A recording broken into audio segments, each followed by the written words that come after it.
बिस्मिल्लाहिर्रहमानिर्रहीम। अस्सलाम वालेकुम नाज़रीन, मैं हूं फ़याज़ महमूद और आप देख रहे हैं फ़याज़ महमूद यूट्यूब चैनल।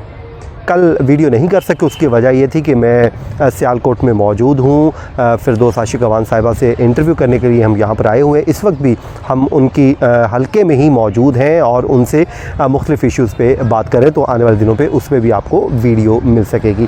तो लेकिन नाज़रीन, आज जो हम बात करने जा रहे हैं, क्योंकि हमने बाकी जितने भी एक्यूज़ हैं नूर मुक़द्दम केस में सबकी स्टेटमेंट दी हैं, उनकी तरफ से उनका मौक़िफ़ आया है। तो अब ताहिर ज़हूर जो थेरापी वर्क के CEO थे, उनकी जो स्टेटमेंट सामने आई है और जो मुल्ज़िमान हैं इस पे तमाम जो चीज़ें मैं आपके सामने रख देता हूँ।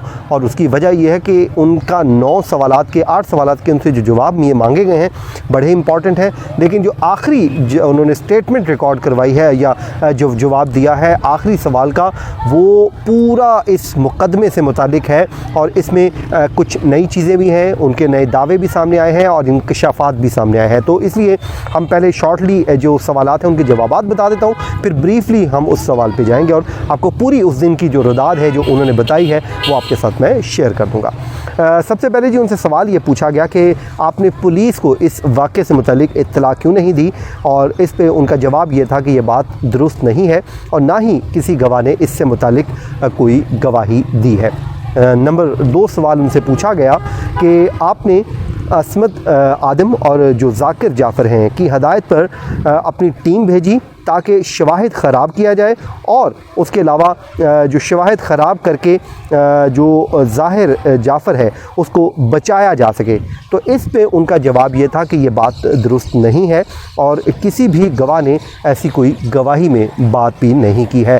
तो अगला सवाल, जो तीसरा सवाल उनसे पूछा गया कि आपका वक़ूअ के वक्त जाकिर और असमत दोनों से मुसलसल रब्ता रहा है या उस दिन रब्ता रहा है। तो इस पे उन्होंने ये जवाब दिया कि ये भी बात दुरुस्त नहीं, तफ्तीशी अफसर ने हेरा फेरी के साथ मन घड़त कहानी बनाई है और CDR की जो तफसील है जो उस कंपनी से भी, रेलिवेंट कंपनी से भी नहीं ली गई और ना ही मोबाइल नंबर के सब्सक्राइबर की तफसीलात हासिल की गई हैं।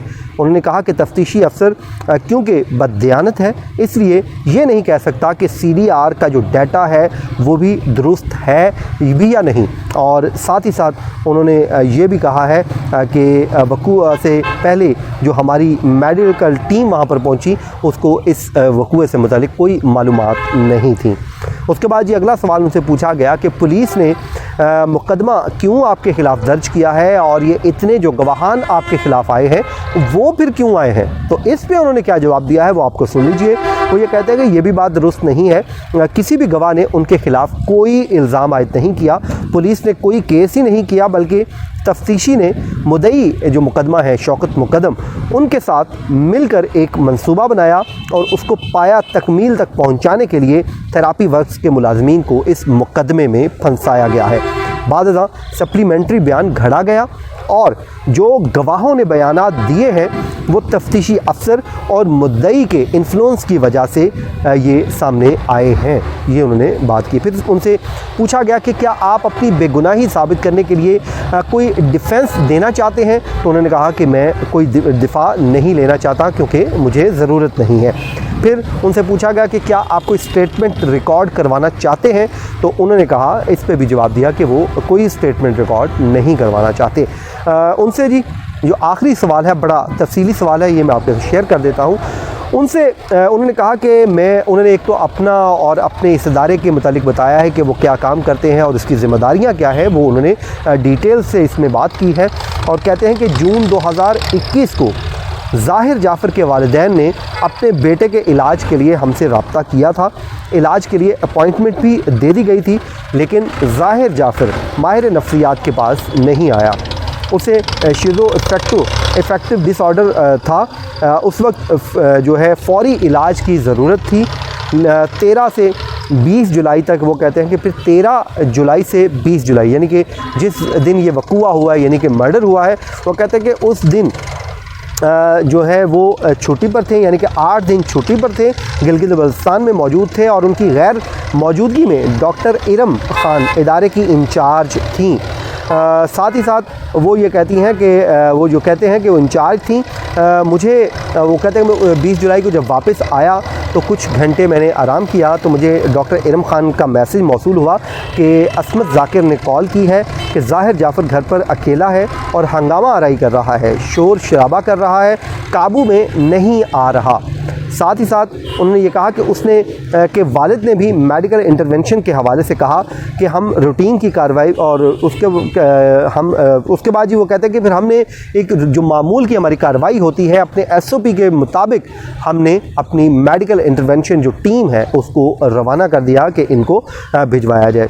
फिर जब टीम कहते हैं कि वहाँ पर जब पहुँची तो ज़ाहिर जाफ़र से रब्ता किया गया वहाँ पर पहुँच के, और उसके ज़ाकिर जाफ़र से वो कहते हैं हमने ये पूछा कि ज़ाहिर के पास आया कोई चाकू या असला तो नहीं है, तो उन्होंने कहा कि उसके पास ऐसा कुछ भी नहीं है। फिर डॉक्टर इरम को मैंने कहा कि आप जो टीम है जो अपने SOP के मुताबिक वहाँ पर भिजवा दें। और फिर कहते हैं कि मेडिकल टीम वहाँ पर पहुँची और जब चली गई तो उन्होंने वहाँ पर पहुँच के ज़ाहिर जाफ़र से रब्ता किया और रब्ता करके उसे कहा कि आप नीचे आ जाओ। उसने मेडिकल टीम को जवाब दिया कि वो 15 मिनट के बाद नीचे आ जाएगा। फिर 20 मिनट तक कहते हैं कि मेडिकल टीम ने इंतज़ार किया। जब 20 मिनट के बाद भी वो नीचे नहीं आया तो मेडिकल टीम ने वहाँ पर मौजूद एक सीढ़ी अरेंज की और सीढ़ी लगाकर वो कहते हैं कि जी हम कमरे की जो खिड़की है उससे मेडिकल टीम जो फर्स्ट फ्लोर तक पहुँच गई और मेडिकल टीम कामयाबी से कमरे की खिड़की से कमरे में पहुंचने में कामयाब हो गई। वहाँ पर मुल्ज़िम ज़ाहिर जाफ़र कहते हैं मौजूद था और तो ज़ाहिर ने जो है उस टाइम अमजद महमूद जो ज़ख्मी हुआ था वो लीड कर रहा था इस पूरे टीम को। और जब वो दाखिल हुआ तो जो ज़ाहिर जाफ़र है उसने अचानक हमला कर दिया और उसे ज़ख्मी कर दिया। ज़ाहिर ने पिस्टल के साथ भी फायर किया और फायर जो पिस्टल है वो जाम हो गया और इस वजह से फायर की जो कोशिश है वो नाकाम हो गई और फायर नहीं हुआ। ज़ाहिर ने पिस्टल अमजद के सर पर दे मारा और उसके बाद वो कहते हैं कि उसके बाद चाकू जो है उसने चाकू से हमला किया और ज़ख्मी हो गया। जिसके बाद अमजद ने कोशिश की तो चाकू नीचे गिर गया। मेडिकल टीम ने कामयाबी से बाद में उस ज़ाहिर को काबू कर दिया और कपड़ों से बांध लिया। यहाँ से वो कहते हैं कि जी फिर टीम ने वहाँ पर खौफनाक मंज़र देखा। जब वो कहते हैं कि खौफनाक इतना मंज़र था कि वहाँ पर हमने जो टीम है वहाँ पर उन्होंने एक सर कटी हुई लड़की की लाश देखी और उन्होंने फौरी तौर पर पुलिस को आगाह कर दिया। यहाँ पे ताहिर ज़हूर कह रहे हैं कि जैसे ही लाश देखी हमने पुलिस को आगाह कर दिया। उसके बाद वो कहते हैं कि जी जब पुलिस को आगाह कर दिया तो जो मालूमात उनके पास थी थेरापी वर्क टीम ने अपनी वो फराहम भी कर दी। और फिर क्योंकि थेरापी वर्क जो टीम है अपनी गाड़ी पर गई थी, अपनी गाड़ी पर उन्होंने मेडिकल टीम ने अमजद महमूद को संगीन ज़ख्मी हालत में गाड़ी में डाला और इरशाद ड्राइवर, यहाँ पे एक जो पहले ये नाम सामने नहीं आया था, वो कहते हैं इरशाद ड्राइवर और दिलीप कुमार उसको लेके अमजद को पिम्स हस्पताल पहुँचे और वो शदीद क्योंकि ज़ख्मी हालत में था तो उसको वहाँ पे एडमिट करवा दिया गया। पुलिस ने उन्हें और जो है पुलिस को वो कहते हैं कि जी बर वक्त बताया, मुल्ज़िमान के ख़िलाफ़ कोई एक्शन नहीं लिया बल्कि पुलिस ने उन्हें और टीम को ही गिरफ़्तार कर लिया। हम पर बेबुनियाद इल्ज़ामात लगाए गए हैं और वो कहते हैं कि हमने इतना बर वक्त बताया था कि 8:45 पे, इसलिए तो टीम पहुंच गई थी। और साथ ही साथ वो कहते हैं कि इस दौरान जो है जो बर वक्त बताया मुल्ज़िमान के ख़िलाफ़ कोई एक्शन नहीं लिया गया बल्कि पुलिस ने उन्हें और उनकी टीम को गिरफ़्तार कर लिया। और वो ये कहते हैं कि ट्रायल के दौरान पुलिस ने एक भी जो लफ्ज़ है हमारे ख़िलाफ़ साबित नहीं कर सकी कि उसके बाद साथ ही साथ वो कहते हैं कि हम पर ये इल्ज़ामात बेबुनियाद हैं, हम मासूम हैं। ट्रायल के दौरान पुलिस ने जो कोई भी हमारे साथ ख़िलाफ़ शवाहिद नहीं ला सकी। 20 जुलाई को ड्यूटी पर मैं क्योंकि नहीं था, ना ही टीम का हिस्सा था, थेरापी वर्क टीम ने बर वक्त पुलिस को इतला दी, इसलिए पुलिस 8:45 पर पहुंच गई थी। पुलिस तमाम वजूहात से आगाह थी। बर वक्त इतला के बावजूद पुलिस ने वो ये कहते हैं कि ताख़ीर से मुकदमे का इंदराज किया। टीम ने मुल्ज़िम की जो बंधी हुई मुल्ज़िम को बांध कर बंधी हुई हालत में पुलिस के हवाले किया। इस्तिग़ासा ने एक भी शहादत नहीं दी कि टीम ने कोई शहादत ख़राब की हो। हमारे ख़िलाफ़ इल्ज़ामात झूठे हैं और झूठे मुकदमे में ये हमारे ख़िलाफ़ इल्ज़ामात लगाए गए हैं। हम मासूम हैं। CCTV से भी साबित होता है कि मेडिकल इंटरवेंशन के लिए टीम गई थी और पुलिस वैन में भी मुल्ज़िम को हमने ही डाला था।